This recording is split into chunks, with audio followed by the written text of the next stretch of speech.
बच्चों next crop is tobacco. अब tobacco आप लोगों को पता तो होगा तंबाकू किन किन चीज़ों में इस्तेमाल होता है।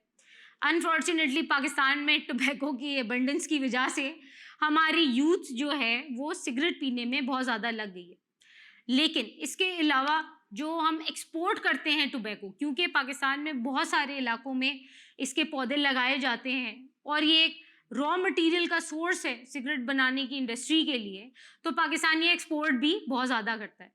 ऑल दो मैं आपको ये हेल्थ के हवाले से बताती चलूँ बच्चों कि बिल्कुल भी सिगरेट नोशी मत किया करें और ये आपकी सेहत के लिए बहुत ही बुरी चीज़ है।